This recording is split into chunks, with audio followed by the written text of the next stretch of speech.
Need to know presents, special bonus content.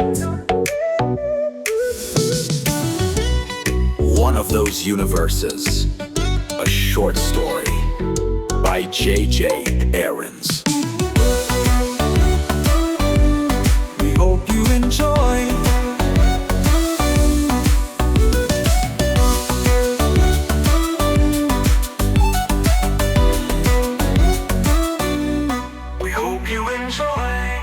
One of Those Universes by J.J. Ahrens. Three gods walk into a bar 4 blocks off the campus of Heaven University and order a drink.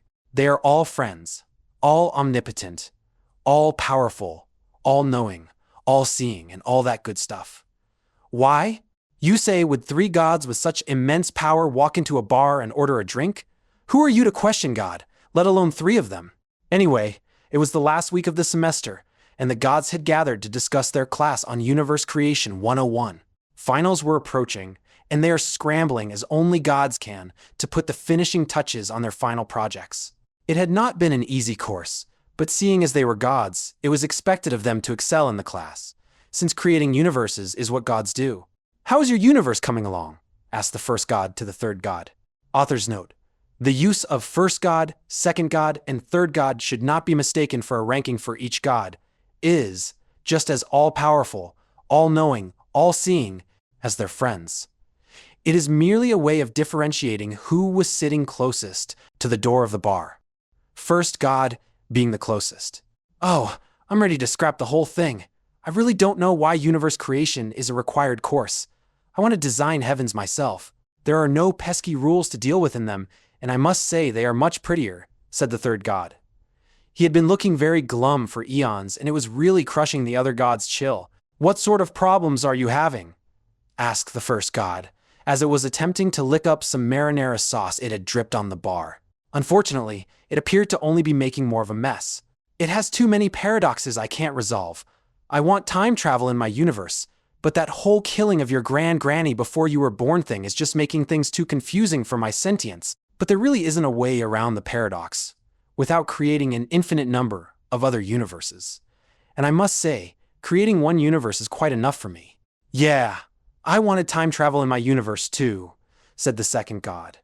"I tried that notion that events will happen anyway, even if your creatures go back and try to change something. You know, like the gun jamming when they're trying to kill some nasty mother who's going to make life miserable in the future. How did that work out for you?" The third god, who had been contemplating the same thing just that morning.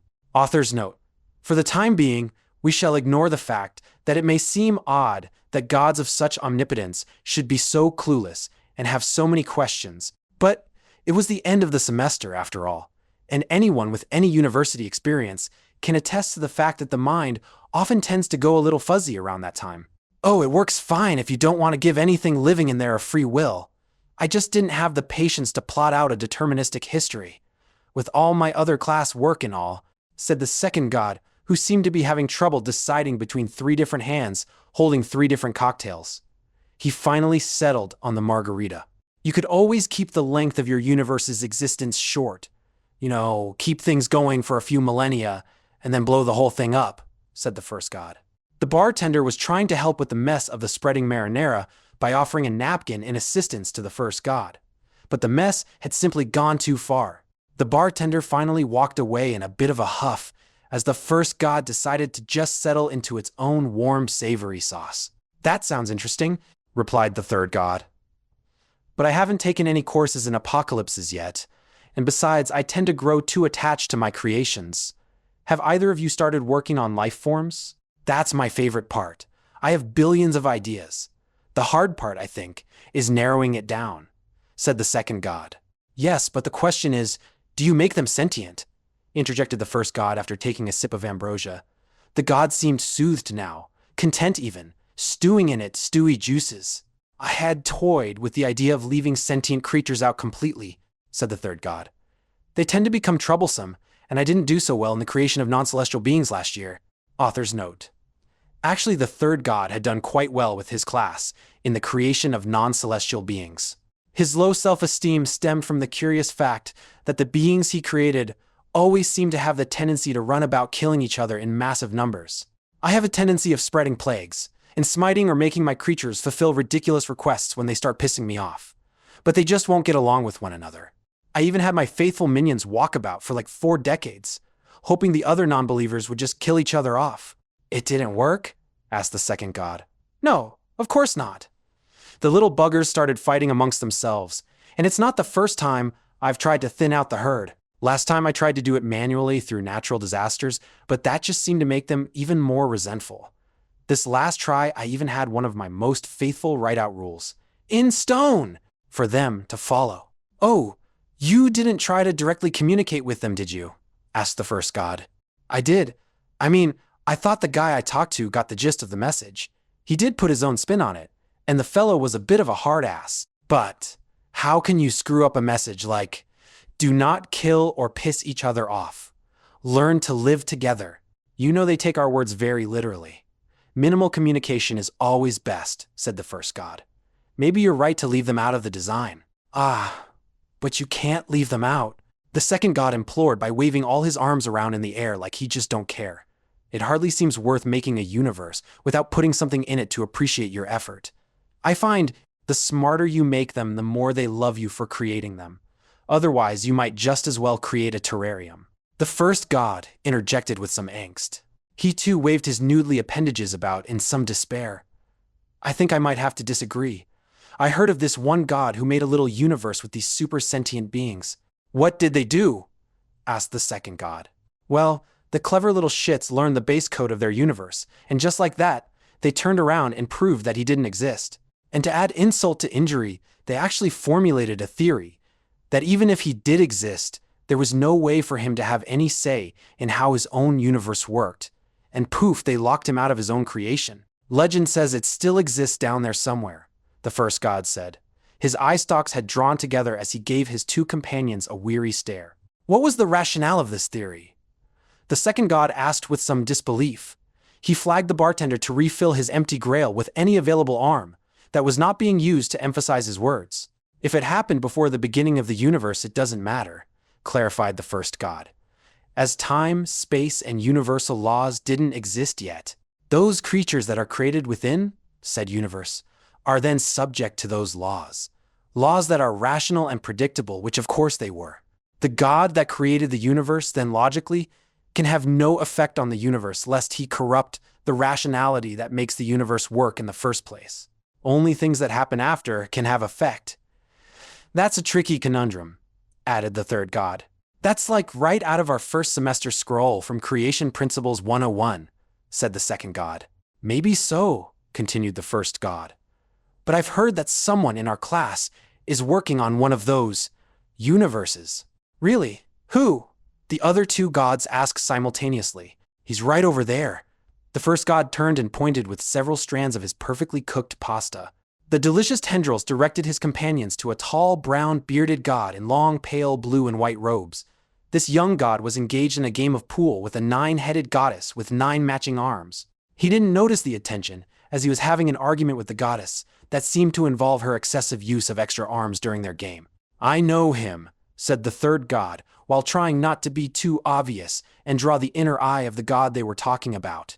I tutored him a few semesters back when it seemed he might fail his class in number creation. He really seemed to come along after a while and found a knack for the concept. The first god smiled. Well, the last I heard, he's actually creating a universe that is completely disproportional in size. The second and third god gasped at the notion. Oh yes, it's this incredibly vast, black, vacuous void, with these tiny little orbs of light swimming about in it.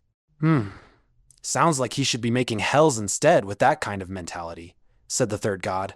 Oh, it gets even better. Around those tiny orbs of light are even smaller orbs of rock and gas. And get this, the whole thing is based on only 4 elementary forces. No, how can he possibly expect his creatures not to transcend the design, said the second god, who covered his mouth with numerous hands to display his horror. Oh, his creatures. Well, they are even tinier, and he created them to live on those pebbles of rock and gas. They are too frail to ever leave their worlds without considerable protection. I had to laugh when someone told me he gave them this incredibly vast intellect to understand the universe, but then forgot to put in a way for them to get around this ridiculously large void. All they can really do is orbit their tiny light orbs and send out probes. Oh yes, I also forgot to tell you that he made their lives so short-lived that even if they were capable of building a vessel to travel between the light orbs, they would never live to see the end of the journey. Can't they simply travel faster? Asked the third god. As you know, if you severely limit the number of elementary forces, all kinds of side effects ensue. In his universe, if they travel too fast, the perception of time, relative to the traveler, slows down compared to the rest of the universe. Then the traveler's mass hits a limit where it reaches infinities, making the whole notion of travel impossible without breaking the rationality of his universal continuum. Surely he has put in contingencies for these limitations, said the second god, who was still aghast at the whole idea. Not really. There may be a few extra dimensions, but they are all too small to be of any real help. I heard him say that he was considering putting in some little worm-like holes. But really, how stable can such things be in a universe that has such a limited number of forces? The whole thing must be riddled with singularities and furious radiation. Now, in my universe, which is an immense flat disk of vibrating rectangles, there is underlying structure, and my first little ones are just on the verge of finding this. Oh, won't they be impressed when they find all the little surprises I have in store for them? Said the first god. The conversation pretty much took a downturn from there as the ambrosia took its toll. The end. Author's note.